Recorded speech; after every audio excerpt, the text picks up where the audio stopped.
You're listening to the AstroMommy Daily Horoscope, a forecast that hopes to shine a light in the dark, helping us all see where we've been, where we are, and where we're going. Whether you're a first-time listener or a long-time subscriber, thanks for being here. I truly appreciate you being in the AstroMommy community. I hope you enjoyed today's horoscope and card reading. If you would like to support the AstroMommy Newsletter, there are several ways to do so. Subscribe on Substack, share it with a friend, schedule a reading, check out my family's Etsy shop, Metaphysical Flamingo, or just leave a tip.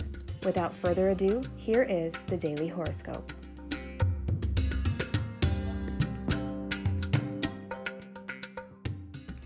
Third quarter moon forms massive T-square to Mars, Sun, and Neptune, and the YOD card. Fate and destiny are intertwined. Daily horoscope for Tuesday, March 14th, 2023. Good morning, friends. Okay, let's get into the astrology. The winds of change are here. A huge mutable T-square forms in the sky between Pisces, Sagittarius, and Gemini. Waves wash away houses on the shores. The threat of war looms on the horizon. Tensions are palpable in the undercurrents and whispers.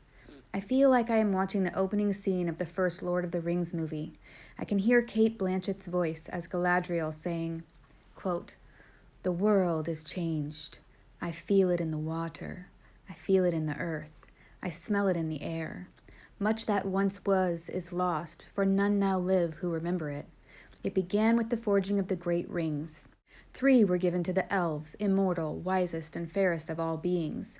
7 to the dwarf lords, great miners and craftsmen of the mountain halls. And 9 rings were gifted to the race of men, who above all else desire power. But they were, all of them, deceived, for another ring was made. In the land of Mordor and the fires of Mount Doom, the Dark Lord Sauron forged in secret a master ring to control all others. And into this ring he poured his cruelty, his malice, and his will to dominate all life. One ring to rule them all." Unquote. But instead of the power given to elves, dwarves, and men, it's to fish, Pisces, centaurs, Sagittarius, and men, Gemini, as symbolized by the signs of this massive T-square forming today between the Sun, Neptune, Mercury, and the Moon and Mars. I feel like the astrology of this whole month is historical, and prologues such as that will be written about the changes that are occurring this month that are setting the stage for many years to come. First, Mars and Gemini will form a square to Neptune and Pisces at 25 degrees 4 minutes of their respective signs at 7:38 p.m. Eastern Time. This is the final square in this series of squares from Mars and Gemini to Neptune and Pisces since August of 2022. Each square so far has seen historical events take place. Look back to September, October of 2022 and again to mid-November for archetypal combinations, and you will see news of explosions.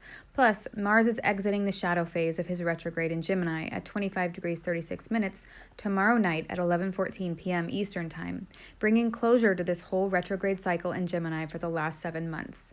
Mars is the god of war, explosions, and aggression, and Neptune is the god of the ocean, our dreams, and connects us to a higher spiritual plane.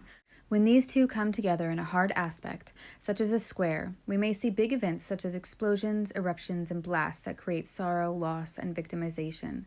Mars square Neptune could feel like a great big energy drain, or there could be deception, fraud, and exploitation. Problems with drugs and alcohol could be a big deal as well. So I'm not sure what will happen today or in the coming days that will fit this archetype, but I wouldn't be surprised to hear about flares and fits, explosions and bombs, or the acts of modern-day pirates.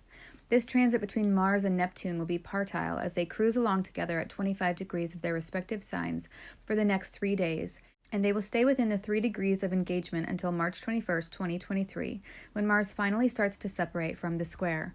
So for the next week, we will feel this energy at its peak. Secondly, the Sun is only 1 degree away from its exact conjunction to Neptune in Pisces, so we are feeling this energy building big time. The Sun represents our spirit, our soul, and according to astrologer Anthony Lewis, is the, quote, cosmic bringer of life, unquote. Lewis describes Neptune as, quote, a universal solvent dissolving the clear boundaries set up by Saturn, unquote. Neptune also represents our dreams, the Sun our ambitions, and Saturn the structures in our lives. I found this archetypal combination clearly present in an article in the Washington Post written by Brady Davis that came across my feed today of a town on the coast of North Carolina that is being destroyed, one house at a time, by the encroaching ocean. In the article, one line spoken by County Commissioner Danny Couch stood out so poignantly, representing the Sun, Neptune, and now Saturn all in Pisces. Quote, "The reality is, it's just structures, bricks and mortar, but at the same time, it's somebody's dreams." Unquote. With the conjunction of the Sun with Neptune, we can see a variety of different things. A few possibilities could be having a heightened imagination, amped up creativity, or a profound spiritual experience. Swinging the other way, one could experience loss, sorrow, and disappointment, like the dreams lost by your house being swept away by the ocean, something you thought was constant, like the sun, being dissolved and engulfed by water. Lastly, the moon will reach her third quarter square to the Sun and Neptune, since they are so close, at 10:08 p.m. Eastern Time tonight, forming the powerful T-square as she simultaneously opposes Mars in the process, all immutable signs.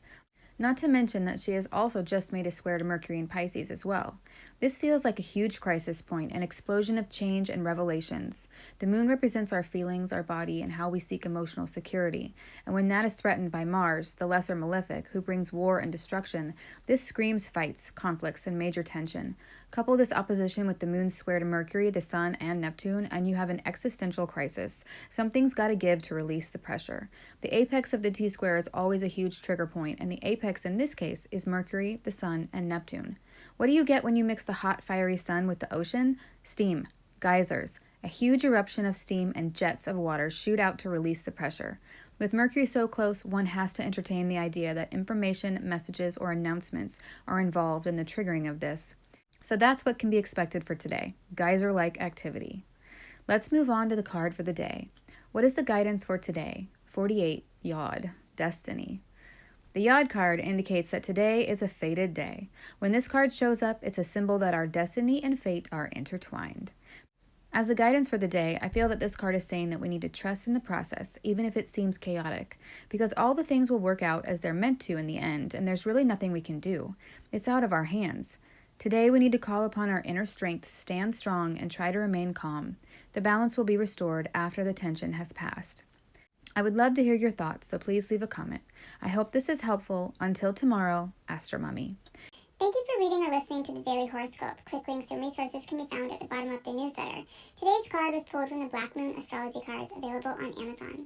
If you seek knowledge and enlightenment, the AstroMommy Newsletter may be right for you. Side effects of reading or listening to the AstroMommy Newsletter are common and include joy, jubilation, delight, happiness, gratitude, love, triumph, feeling in tune with the universe, experiencing deep insights, reflections, and contemplations, a lightened soul, a lighter step, feeling awake when others are asleep, illuminated, enlightened, having spiritual experiences, noticing repeating numbers, animals in nature, or songs on the radio that speak to you, getting vibes, clairvoyance, clairaudience, and clairsmelliance, feeling like you know a secret language, biophilia, crying tears of joy, emotional literacy, feeling lively, stable, exalted, having an auric glow, or feeling like you woke up on the right side of the bed have all been reported.